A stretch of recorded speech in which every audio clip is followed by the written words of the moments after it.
이게 하도급 지킴이, 예전에 제가 이거 하도급 지킴이 맨 처음 했을 때는 은행에서도 이걸 잘 몰라서 어떻게 해야 되는지 얘네들이. 근데 지금은 워낙 이게 그 의무화가 돼 있다 보니까 어느 은행이든 다 이제 하도급 지킴이 통장 개설을 하러 왔습니다 라고 하면 다 이렇게 개설을 해줘요. 그러니까는 뭐 1금융은 말할 것도 없고, 통장 계좌 개설은 4개를 하죠. 고정, 선금, 노무비, 일반 계좌 이렇게 등록합니다. 대금 청구 작성할 때는 하도급목, 업체목, 하도급 대금, 자재 장비 대금, 노무비 작성.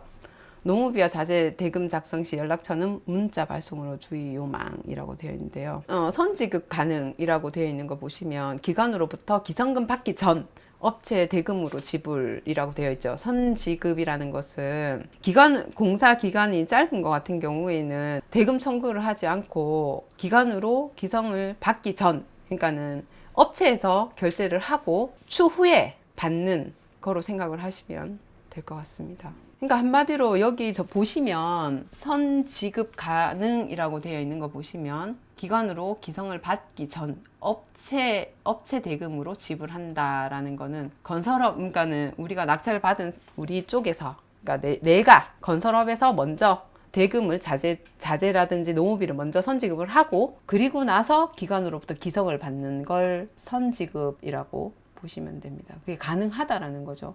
그 양식은 또 있으니까 제가 나중에 추후 보여드리도록 하고요. 자, 진짜 이게 하도급 지킴이 들어가 보시면 매뉴얼이 이렇게 있어요.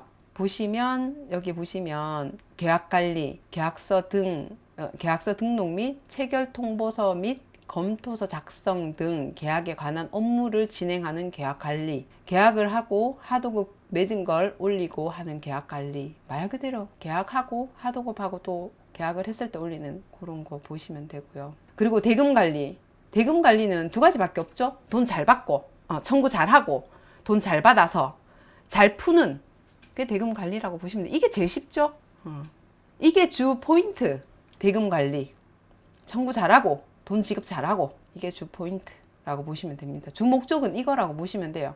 대금관리, 대금 청구서 작성 및 대금 지급 등 대금에 관한 업무 진행을 하는 겁니다. 자, 예외 처리. 예외 처리는 저희가 이 대금 관리가 똑바로 되지 않았을 때 예외 처리를 하기도 하거든요. 보시면 예외 처리는 하도급 지킴이 이용 도중 예외적인 경우가 발생했을 경우, 그러니까 예외 대금 이체, 약정 계좌 이자 인출, 예외 처리 데이터 삭제, 이런 것들이 있습니다. 요거 외에 예외 처리를 하시는 분들이 많아요. 이거는 저도 예외 처리를 해본 적이 있어서 제가 요거 설명 또 끝나면 또 알려드릴게요. 참 재밌죠. 저도 하면서 참 재밌는 일들이 많습니다. 계약 관리, 자, 계약 관리는 계좌 관리. 아이고, 발음이 제가 좀 안 좋아서. 계좌 관리는 약정 계좌 등록을 하고 전자 이체, 결제 계좌 신청, 출력 등 계좌 관련 업무 진행을 하는 게 계좌 관리인데요. 저희가 하도급 지킴이 이거 하시면서 맨 처음에 해야 되는 게 계약을 하고, 계약 체결을 하고, 계좌 등록을 하는 게, 약정 계좌 등록을 하는 게 2번째거든요. 그러니까는 그 계좌 등록을 하는 게 그 계좌 관리에서 한다고 보시면 됩니다. 그리고 현황 관리는 계약별 계약 금액, 청구하고자 지급받은 금액, 청구하고 지급받은 금액, 지급한 금액에 대해서 총괄적으로 확인을 하고 소급 입력할 경우에 현황 관리를 하는데요. 근데 사실 모르겠다. 저는 격리 업무를 이렇게 하면서 이 하도급 지킴이를 하면서 현황 관리는 제가 사실 뭐 보거나 뭐 클릭해서 뭐 하는 게 별로 없었던 것 같아. 할 일이 없었던 것 같아요. 어차피 뭐 계약별 공사 현황 대장은 다 어느 회사든 다 있으니까. 그리고 이거는 관공사만 해당되는 거라 민간은 또 저희가 사실 여기 해당되지 않으니까. 그리고 또 하나가 뭐 있냐면 쭉 내려오시다 보면 통계자료, 대금 청구와 지급한 금액 통계자료 확인이라고 돼 있죠. 글쎄 이게 필요한가. 일단은 이런 게 있습니다. 사용자 관리는 중요하죠. 사용자 정보 수정 및 권한 부여나 계약 인수인계 진행이니까 사용자 관리는 우리가 그 사실 일을 하면서 그만둬야 되고 인수인계 해주는 상황이 생기잖아요. 그러면은 그 업무 담당자가 바뀌게 되면 그 사용자 관리에 들어가셔서 정보 수정을 하시는 경우가 있습니다. 그거는 그때 쓰시면 됩니다. 포탈 관리, 게시판 이용 및 인지세 납부. 인지세 납부를 여기서 하셔도 되고요. 근데 보통 포탈 관리 하도급 지키면서 인지세 납부할 일은 별로 없습니다. 나라 상태에서 다 인지세 납부를 하기 때문에 굳이 여기서 할 일은 없다고 저는 사료됩니다. 한 번도 해본 적도 저도 없고요. 그리고 보증서 관리. 보증서 관리는 보증서 납부 및 확인입니다. 아시다시피 보증서는 건설 공제조합에서 보증서를 발급을 받고 전자로 저희가 수신을 발신을 하죠. 그렇기 때문에 하도급 지킴이에서 보증서를 납부를 하고 확인을 하는 일은 하도급 대금 지급 보증서 아니고서는 크게 없습니다. 근데 사실 하도급 대금 지급 보증서 자체도 공제조합에서 하기 때문에 하도급 지킴이에서 보증서를 뭐 발급받고 납부하고 하는 일은 극히 없다고 보시면 되고요. 아까도 말씀드렸다시피 하도급 지킴이의 키포인트는 돈 잘 받고 청구 잘하고 돈 잘 줬냐, 이게 제일 큰 목적이니까 그것만 잘 보시면 될 것 같습니다. 그리고 마지막으로 보시면 대금 관리, 계좌 관리, 하도급 지킴이, 약정 계좌. 제가 이제 요거 끝나고 나면 계좌 등록하는 걸 알려드릴 텐데요. 그 대금을 청구하는 것도 중요하지만 약정 계좌를 잘 등록을 해야 대금을 잘 받을 수 있겠죠.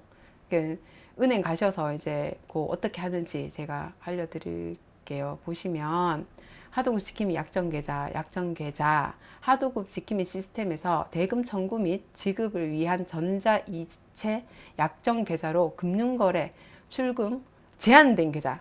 자, 여기서 약정계좌는 하도급 지킴이 통장을 따로 만드는 이유가 뭐냐면요. 우리는 일반 계좌는 우리가 사실 돈을 넣고 빼고 자유롭게 할 수 있어요. 근데 이게 하도급 지킴이 통장은 저희가 일반 통장처럼 넣고 빼고가 안 됩니다. 그래서 예외 처리가 있는 거고, 여기 보시면 예외 처리가 있는 거고, 일반 우리가 입출금 통장 생각하시면 안 됩니다. 절대 이게 노후비 통장에서 뭐 선급금 통장으로 우리가 옮긴다, 이거는 그냥 일반 거래 은행에서 할 수가 없어요. 이체 자체가 되지 않습니다. 항상 예외 처리에 가서 발주자 승인을 받아야 됩니다.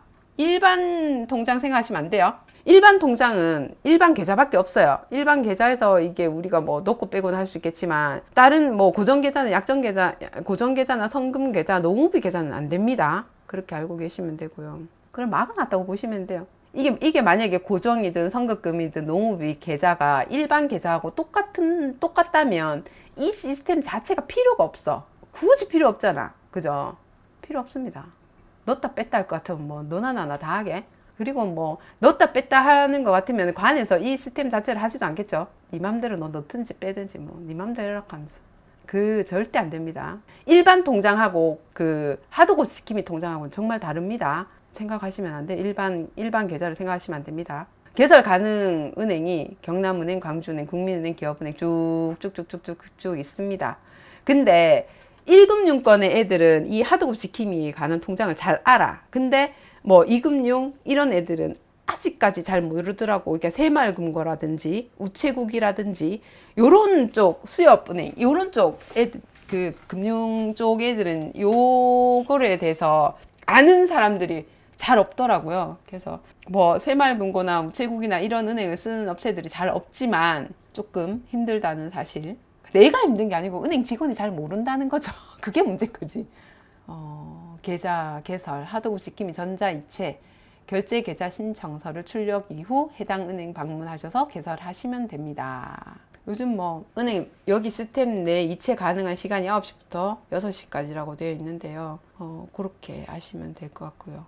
그렇습니다. 궁금하신 거 있으면 여기 매뉴얼에 보시면 다 나와 있어요. 이제 쭉 한번 읽어 보시면 될 것 같고, 다른 건 없는 것 같아요. 하도급 지킴이는 말 그대로 청구를 잘 하고 돈 잘 받고 돈 잘 주면 되는, 그거를 발주 기관에서 모니터링을 하는 시스템이라고만 보시면 됩니다. 다른 뭐 거는 볼 건 없는 것 같고요.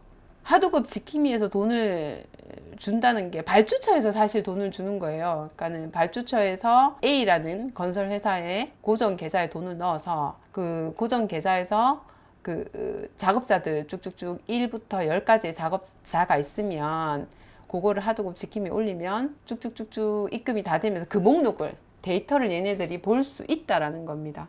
그래서 하도급 지킴이를 하면 관직부를 하게 되면 하도급 대금 지급 보증서 교부를 하지 않으셔도 업체 간에 하지 않으셔도 됩니다. 하도급 대금 지급 보증서는 업체와 업체가 하는 겁니다. 원청과 하청이 서로 주고받는 게 하도급 대금 지급 보증서 교부입니다. 뭐 여기서 또 하도급 대금 지급 보증서 그러면 또 바보같이 노무자도 주는 건가요? 라고 하실 수도 있는데 절대 그런 거 아닙니다. 절대 노무자들한테 해당 안 돼요. 업체와 업체입니다. 원청과 하청. 자, 그럼 여기서 진짜 실무로 이제 하도급 지킴이 시스템 한번 들어가 봅시다.